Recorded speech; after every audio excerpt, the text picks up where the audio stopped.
So, you want to learn data science in 2022? Well, here are your options on how to learn.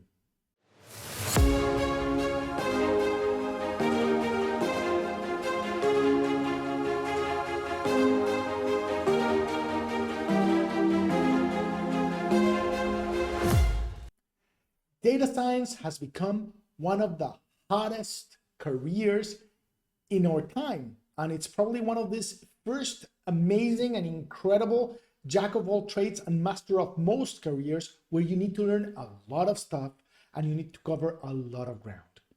Now, because it is such a hot career, there are very many options available on how to learn. And what I wanted to do in this video is try and tell you which are your options, what are the places where you can learn, at least in general, not the specifics. And in another video in the future, we might talk about specific recommendations for certain particular subjects. But in general, let's talk about what options we have today on learning data science. The first and most obvious option is the university. Getting a college degree, whether it's a bachelor's degree, a master's degree, or a PhD, there are plenty of options available in the data science area, in the dataverse. And as time goes by, more and more universities are jumping into the data science wagon. Now, this is a perfectly good way to learn, but it has a couple of limitations. The first one is it takes a lot of time.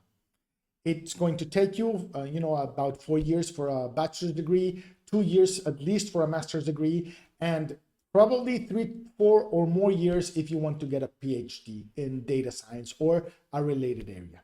Now, don't fret if you have the time, definitely go for it. And sometimes the other issue might be that it's very costly depending on the country and on the university that you decide to go to. They may get very expensive very quickly. Now, on the positive side, having a degree from a university in a data science field, definitely an easier way to get a job eventually.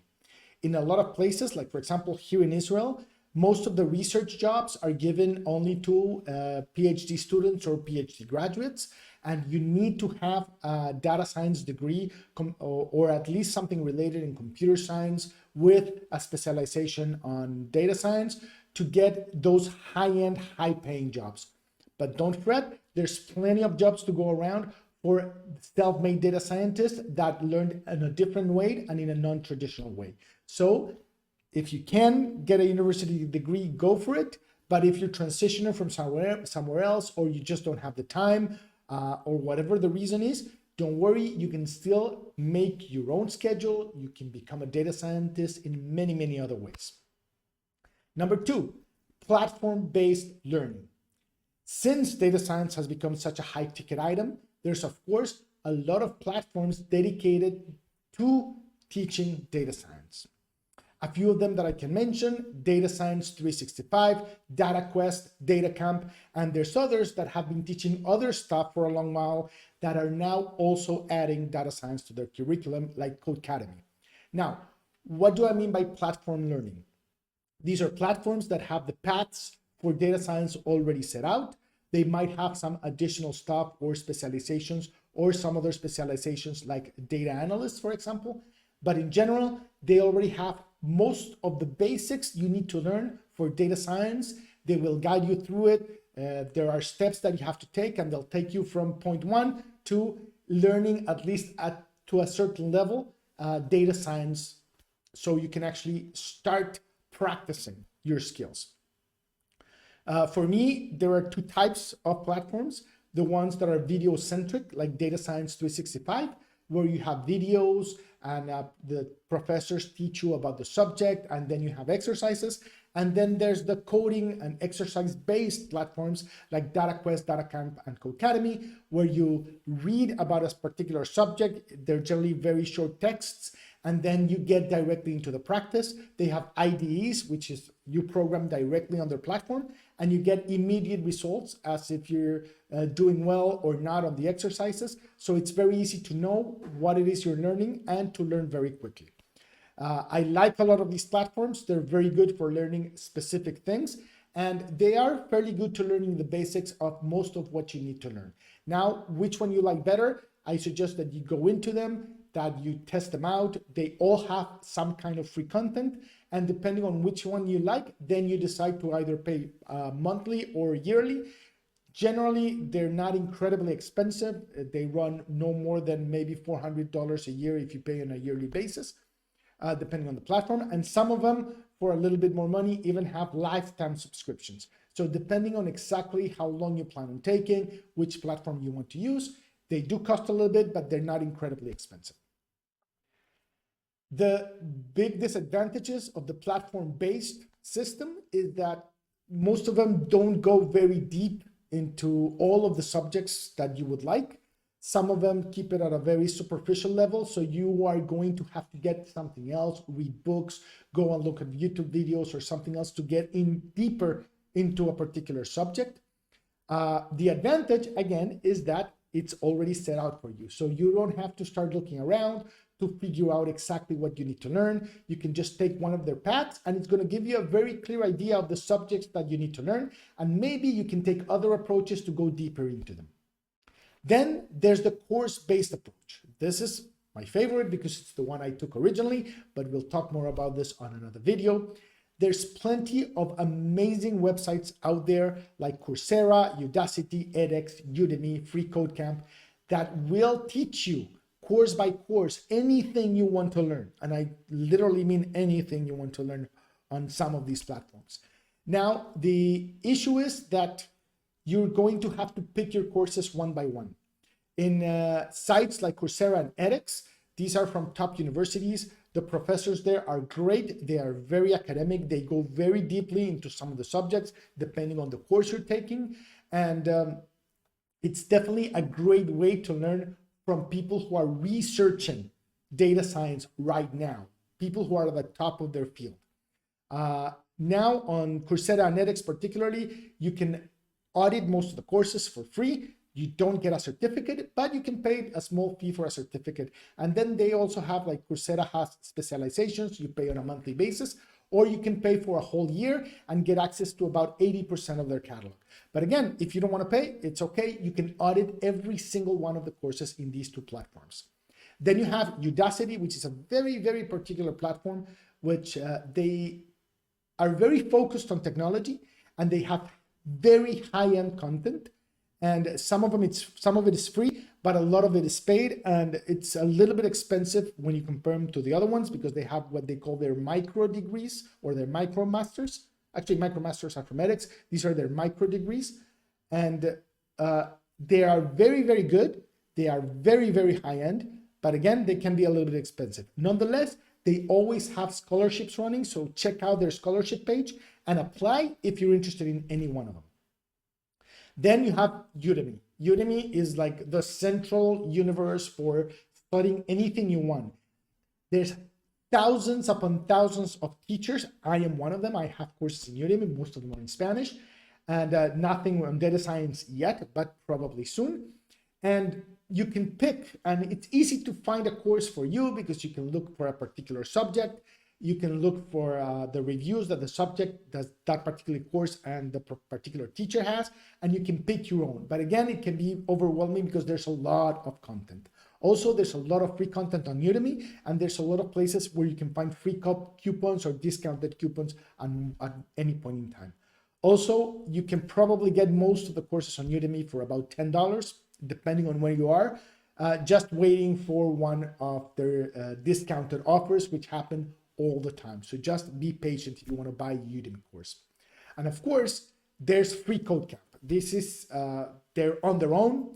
It's completely free. You can donate if you want, but all of their content is completely free, and they have content for programming, they have content for data analytics, they have content for data science, and you can actually get certified, again, 100% for free. So check them out if you want to start learning. Again, the big disadvantage with the course-based approach is that you have to go and pick your courses. You have to build your own curriculum, and that can be a little bit overwhelming, especially at the beginning. In the future, I'm going to make a video specifically about picking or reviewing some of these courses, so it can help you if you want to take this approach. pick exactly what it is that you need to learn and which are the better courses out there. The advantage, again, is that you get high quality education. A lot of it is from very high quality institutions and universities around the world. And in the case of Free Code Camp, which is very high quality as well, is 100% free, and that a lot of it you can get for free. So if you like this approach, again, I love it. Go for it, take a chance, and start looking for which courses you like. Ask around other people to see if you're not getting in over your head at the beginning, so you can cover all the basics, and then you just keep going to more complex and more difficult courses. Then there's the bootcamp approach. Now, I am not a big fan of bootcamps. I already took a data science bootcamp once to get the experience. It wasn't a very good experience. They tend to be very, very basic, at least, again, in my experience, they were very basic. They take a lot of time. And if you don't get a really high-end instructor, you're not going to have a good experience, just like it happened to me. Now, what they offer is they offer full-time, that you're there with, you have an instructor, you have somebody who supposedly knows about the industry. Please check out the instructor. I'm going to leave an article I wrote about this in the links below so that you can check out very specific parts that you need to make sure before you go into a bootcamp. But again, supposedly you have an instructor. He's there 24/7 for you, or a teacher assistant. There's a community because you have a cohort. So they have certain advantages. But the big issue is they're very, very expensive. They tend to start at about $5,000 and can go all the way up to $15,000 or more. So, and that can be a lot of money for anyone. And they do offer, or they do promise that you're going to be able to get a high paying job at the end. But I don't have really any data. And apart from the data that they share, but they don't share their source data, you can't really be sure if this is true. Now, I have never heard any hiring managers say that they hire people because they came out of a particular bootcamp. So again, I'm not a big fan, but if you want, check them out. Just be sure to get the right one and make sure that you're getting everything that you're paying for. Now, there's also the other amazing way to do this, which is just take your own resources. There's plenty of books, there's plenty of YouTube content, there's plenty of GitHub content, etc. So you can build your own, and there's some amazing YouTube channels out there. You know, check out people like Ken G, check out StatQuest by Josh Schrammer, which can teach you everything about statistics. There's also the Data Professor. There's a lot of great YouTubers out there who are building great educational content specifically for you. I hope to be one of them in the future. But check them out, and you can learn a lot on YouTube. You can get a lot of free books. You can buy a lot of amazing books, and you can learn on your own. Or of course, you can just pick the hybrid approach and do a little bit of each of these and take your time and learn everything that you want to learn. Now, I took mostly the course-based approach, but I did take advantage of some opportunities I got, as I said, both for boot camps, for platform-based. I took some university courses for free. Harvard has a few courses for free. So you can actually mix a lot of these approaches and just build your own, whatever works for you. My suggestion is, again, take it slowly. Start investigating what it is that you like best, what works best for you. And at the end of the day, build whatever is going to help you learn what you need to learn. Just before I finish, I want to recommend one course. You can audit it for free on Coursera.org, which is Learning How to Learn. In this course, it'll blow your mind. You're going to learn exactly what it takes to learn even the most complex subjects and how to become a better learner, which is going to be amazing for your data science career. Thank you very much for watching. If you enjoyed this video, please give it a like and make sure to subscribe so that you get notifications on future videos so you can keep in touch, because I'm going to keep just pumping out content both for learning data science as well as for day-to-day data science. And thank you very much for watching, and see you soon.